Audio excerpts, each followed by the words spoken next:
it never happens. And lastly, considering that you can go online and see pictures of Uber cars going down one-way roads, upside down stairs, the idea they also have something called Elevate, a flying car project, fills me with a little bit of concern, but there we are. Let's keep our feet on the ground. Talk about an incredible artist, an incredible musician, and an incredible deal for one Bob Dylan. David. Nick, he's 75 years of age. There you go. You've got no excuse then. Shush. And apparently does 100 different gigs in the course of the year. So well, not this year, is it? No. Well, no, but you know what I mean. But normally, yes, of course. Yeah. Anyway, to the point, Universal Music have paid $300 million. Now, why? Because music, we all know people get music in different ways. What have they seen in it, do you imagine? Movies, presumably TV shows? Well, to a certain degree, but they bought mainly the 600 songs, which include things like Blowing in the Wind and Knocking on Heaven's Door. Right. But they think that his music will last forever. But when you consider, Nick, going back to 1985, when the Lennon-McCartney songs were sold for 47 million. Wow. Yeah. It just shows you, and the extraordinary number of people that are paying for Taylor Swift's 6 albums. Right. But the thing that I think people have probably missed with my CD sale, which I thought might be worth something in my funeral, but it's not really worth anything, has cascaded downhill. Right. And during the course of the last decade. But what's interesting is this streaming, which is obviously where Universal feel really comfortable. Yeah. Sales are up 23% from 14 billion in 2013 to 20.2 billion in a year. Okay. That really tells us the story. Yeah, it does. Come back and tell us other stories in a little under an hour's time. David Buick.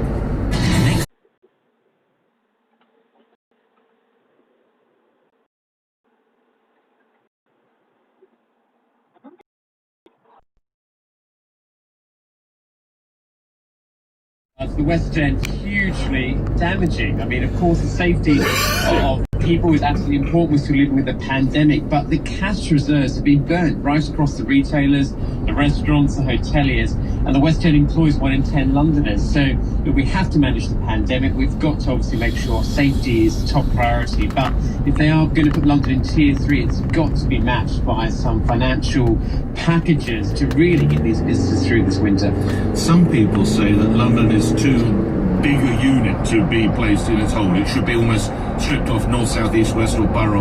Where would you be on that? It is difficult because people do work. Obviously, in the they West travel. End. Yeah. 1 in 10 Londoners work in the West End. They don't all live in the West End, obviously. So I think it is challenging for a city like London with 9 million people. And actually, we've got to get control of this virus. Actually, we've got to get through the next couple of months. The vaccine's on its way.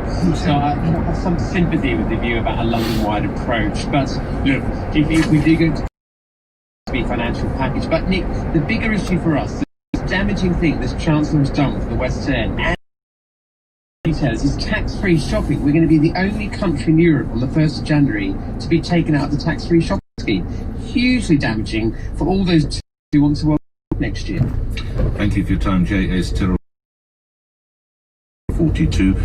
Mark, check you in a minute. A couple of emails at the pile here. Kev says, why is Boris Johnson putting in all this effort if he thinks no deal is a wonderful outcome? Has he been misleading? Same subject. This from Shuvik in Eltham. The EU has a particular issue with the internal market bill, which the government passed after it agreed to withdraw. Much to operate with the EU about, and Zoom cannot replace face-to-face meetings. I agree with you. Bear in mind they've said that the internal markets bill is going to sort of be shelved or allowed to wither on the vine. Marcek in Enfield. Marcek, where do you put the delays down to? Good morning. Good morning, Nick. Hi, thank you for having me. I put the delays down to basically negotiations and sort of religious position of Brexit as well, and also the fact that the European Union is negotiating with a third country, which is UK, and UK, I think, hoped for some warm feelings and special treatment a little bit in these negotiations, and it realized now that it's going to be the exact same negotiation as it would have been with China or US. So you're with me, as in all negotiations, both. The UK has probably contributed more to the delays. I absolutely buy that, but it's not wholly on the UK side. You probably agree with all of that. Of course, I agree with that. I mean, this would be silly to say that it's all UK is doing, and I realize that. But you agree with me on that. Maciek, thank you for that and for your support. We'll continue this conversation. We'll go to one other story. Have yourself a good day, Maciek. We'll go to one other story. The brother of the Manchester Arena bomber admitting his involvement in planning the attack for the first time. Details now from LBC reporter Simon Williams, who's been covering this inquiry and has reported on it a number of times before. Simon. So lawyers for this public inquiry into the attack visited Hashim Abedi in prison back in October, and they say that he admitted to them that he helped his brother Salman Abedi prepare atrocity. So we now know that definitely the Abedi brothers spent months gathering materials that were used in the IED that was detonated in the arena foyer, killing 22 people, injuring hundreds more. Simon Barraclough from Greater Manchester Police, who's still leading the investigation into the bombing, says the revelation from Abedi wasn't a surprise to him. During the course of that interview, Hashim Abedi admitted that he had played a full part and a knowing part in the planning and preparation for the arena attack. Yes, I think that's a fair summary of that. So there is no doubt now that your team's prosecution of him was entirely well-founded. It was, and there was no doubt in my mind. Before this admission of guilt, Hashim Abedi, who's now 23, had always denied having anything to do with his brother's attack, right back to when he first arrived in the UK following his extradition from Libya. So that meant that the families of the victims and the people who were injured had to sit through an, at times, harrowing 8-week trial earlier this year. It also meant a significant delay to the public inquiry that's now taking place. Fagan Murray's son, Martin Hett, was one of the 22 people who lost their lives. It's really disappointing he didn't do that at the trial. I think it would have helped us as families quite a great deal. There's nothing I can do to change, his decision. It was what he chose to do. It's very regrettable that he did that, but at the end of the day, he's finally said it, and we need to hold on to that, don't we, really? Hashim Abedi was found guilty of murder, attempted murder and conspiracy to cause explosions earlier this year and jailed for at least 55 years in August. The public inquiry will continue to hear more details about the planning for the attack later today. Simon Williams reporting. Thanks, Simon. Let's come back to the conversation about the vaccine. Earlier in this hour, we played you the first recipient, 90-year-old Margaret Keenan at the University Hospital in Coventry. We appear to be the first person in the country to get the vaccine. Here's Health Secretary Matt Hancock's response. Just watching Margaret there, it seems so simple having a jab in your arm, but that will protect Margaret. If we manage to do that for everybody who's vulnerable to this disease, then we can move on. And you'll hear from the Health Secretary later in this hour. 7:47 now, LBC News headlines. Thomas Watts. The first coronavirus vaccine has been given to a 90-year-old grandmother at a hospital in Coventry. Boris Johnson will travel to Brussels later this week for face-to-face Brexit trade talks, and the minimum age to play the national lottery is set to rise from 16 to 18 next year. Fog slow to clear this morning, rain for many, and a high of 7 Celsius. LBC Travel, I'm Joanne Webb. In Buckinghamshire, traffic's being held on the M25 clockwise just after junction 16 at the M40, and that's because of an accident and there are delays on the approach. In Surrey on the M3, there are delays of about an hour southbound to junction 3 at Lightwater because of an oil spillage. In Somerset, on the M5 northbound up to junction 26 at Wellington, and that's after an accident. And just hearing about problems in Falkirk, the M80 southbound very slow to junction 6A, and that's because of an accident where one lane is closed. And in London, long delays in Euston as the Euston Road stays closed westbound because of an ongoing investigation. LBC. You want tyres that can deal with the winter elements because you want to be able to pop to the shop safely for those everyday essentials. And pop back again when you realise you've forgotten the milk. You want Halfords. We fit over 800,000 tyres every year. So let us find it, fix it or fit it at over 350 garages nationwide. Or we'll come to you with our mobile experts. Because if you want to keep moving this winter, you want Halfords. Excludes Northern Ireland. Call Nick Ferrari now. 0345 6060 973 LBC. Right now at your local co-op, get 2 packs of our irresistible hand-cut crisps for just £2. With flavours like pigs in blankets, they're perfect for watching a Christmas film. Trying to watch a Christmas film. Co-op is what we do. Subject to availability. See participating stores for details. Offer ends 29th of December 2020. Ah, the great British roast. When mobiles are set aside, the TV goes off, the family comes together, and everything stops. For the perfect roast, only Bisto Best Gravy will do. Made with real meat juices for that authentic, rich roasted flavour. Ah, Bisto. What am I looking forward to most? Hugs. Definitely lots of hugs. I miss that. A day out that doesn't involve walking in mud. Actually, I'm okay with the no hugging. At Trusted PPE, we're looking back to normal as much as you are. So let's all pull together and do our bit to help stop the spread once and for all. In the meantime, look after each other and stay safe with trustedppe.co.uk. Rated excellent on Trustpilot. This Christmas, save £144 on the brilliant Samsung Galaxy S20 FE 5G at Vodafone. Now only £51 a month plus £29 up front, with 100 gigs of data. Keep connecting this Christmas on the mobile data network. Ready? Vodafone. Offer ends 21st of December. RPI increase minimum term agreement and terms apply. 5G subject to coverage. Award verification details and saving info at vodafone.co.uk. Hello, City Volkswagen. Oh, hi. I'm calling about your advertised offers. Okay, well right now you can get £500 to £8,000 towards your finance deposit with 5.4% APR representative. Great. Is the Golf included? It sure is. What about the new Tiguan SUV? That's included too. What about the all-electric ID3? Yes, even the ID3. Hello? You still there? Yeah, sorry. I was just a little lost for words. With big offers across the Volkswagen range, maybe now's the time to treat yourself. With Solution Personal Contract Plan from Volkswagen Finance, ordered by 31st of December, excludes GTE, T's and C's apply, indemnities may be required. Contact your local retailer to book an appointment. Heroes. They're the ones we look up to, or sometimes down at. If they're under your sink, mending a broken pipe. From plumbing to plastering, heating to electrics. At local Heroes, every job completed by an expert tradesperson comes with a 12-month British Gas guarantee when you pay online. So if it needs fixing, there's a local hero for that. To get a quote, search Local Heroes. Terms and conditions apply.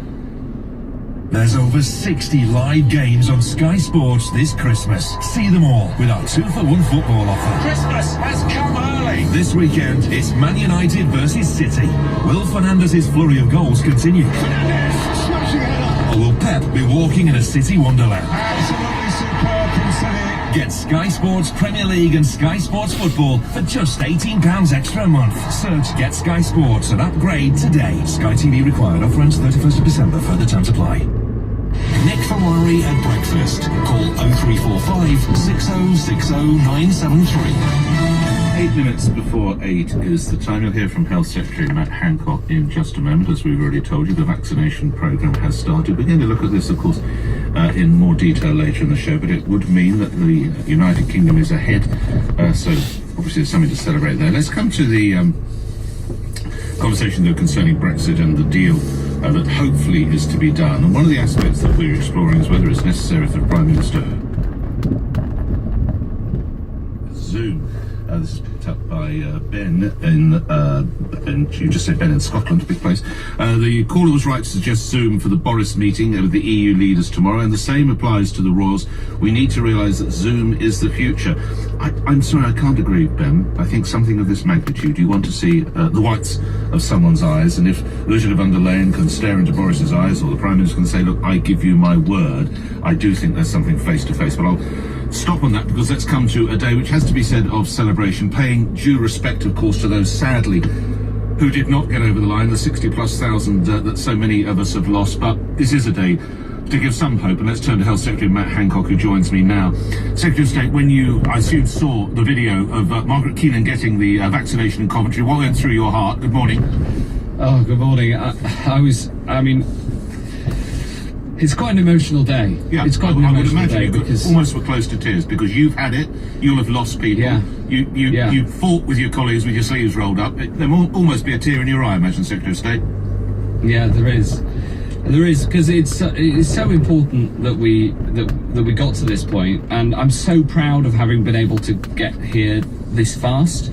You know, the team who've done this have done a magnificent job. And then the NHS being there, ready to roll out, ready to go. But the other thing, it's mixed emotions though, Nick, because I just wish that we could wave a magic wand and this would all be done, but it's not. There's still months to go.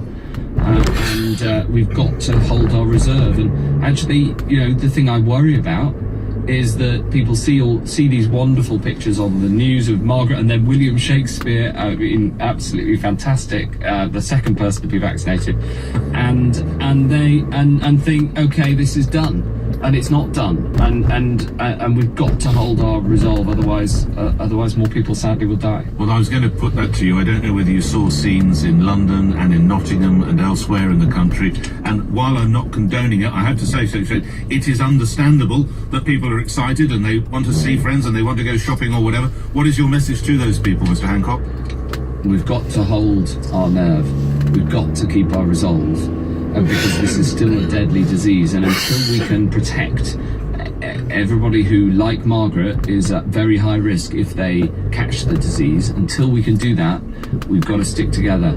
And I know that's a bit of a downer on what is a wonderful day, but it's so important for all of us that we keep this under control until the vaccine can be rolled out. If you think about it, I've been saying on this program endlessly for the last few months, the strategy is keep the virus suppressed until the vaccine can make us safe. Well, we are now one very big step closer to the vaccine making us safe.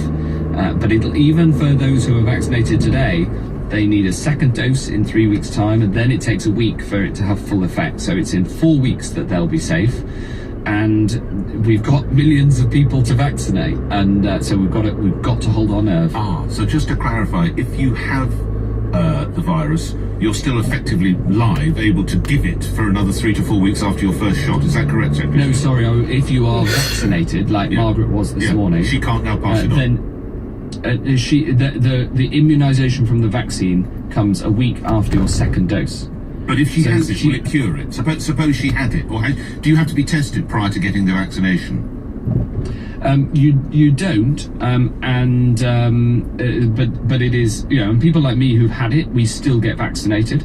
But the key point is... What if you've got it when you get the vaccination? Obviously it can't cure it, can it? Does it? Are you still liable to pass it on? So do you still have to wear a mask even when you've had your vaccination shot? You still ought to, because we don't know the impact of the vaccine on you transmitting the virus. You may still have the disease asymptomatically and still transmit it, and that's one of the things that we'll be measuring as we roll out the vaccine. Do you imagine? So all in all, the message is, we can see the route out, but much ahead of us to get there, and we've got to stick by the rules in the meantime. Do you imagine we'll be wearing masks for most of next year? I think so. I think that by spring we should be out of the measures. I really hope, and I hope that we have a normal summer this summer coming. I think people have got used to wearing masks in certain circumstances, but I want to get back to living by personal responsibility rather than by laws that we've had to pass through Parliament, and now we can see the route to getting back to that. Now, of course, we're celebrating the work that you and your colleagues have done with Pfizer. While I have you on the line, can you tell me the Oxford-AstraZeneca jab, which many people say, although we're delighted to have our arms around this one, but I think we'll be even more excited. I read that it's considerably cheaper and it's easier to transport. Can you give us a progress check on all of that, Secretary of State? Yeah, so the data is with the MHRA. The MHRA are looking at the Oxford-AstraZeneca vaccine right now. I wouldn't expect an answer for the next couple of weeks, but they're assessing it in the same way that they assessed the Pfizer vaccine, and they'll be looking at all of the data, making sure that it's safe, making sure that it's effective, I'm not going to rush them. They've done a brilliant job, and they've demonstrated that they can move us. They move faster than anyone else in the world because of the way that they've ensured that they do the same safety checks. It's just that they've done them in parallel, not one after the other, which is a really smart way of doing it. And they're doing the same process with the Oxford-AstraZeneca results now. And your colleague Grant Shapps told me that you took the decision. Initially, it was suggested you bought 30 million of the AstraZeneca. You decided, in fact, to go to 100 million, which obviously could put the United Kingdom in a great place. What informed that decision, Secretary of State? Well, I wanted to make sure that everybody in the country could have the vaccine available to them. And but you overruled your officials in doing so. Well, working with Alok Sharma, who's done a brilliant job as business secretary on the buying side, we decided that 100 million was the right number rather than 30 million, and I'm really glad we made that call. Got to ask you, sort of related, do you think London is close to going into Tier 3, Secretary of State? Well, I just, my message to everybody in London is let's stick by the rules and not push the boundaries of the rules, but rather try to limit the spread of this infection. Because the case numbers are going up in parts of London, in parts of Essex, in parts of Kent, and we know what happens when case numbers go up. Sadly, more people end up in hospital and more people end up dying. And so, you know, we've got to stick at it, and we've got to keep this virus suppressed whilst we get the rollout going. And so my message to everybody in London is please respect the restrictions, respect what needs to be done, keep yourself and your family and your community and your city safe.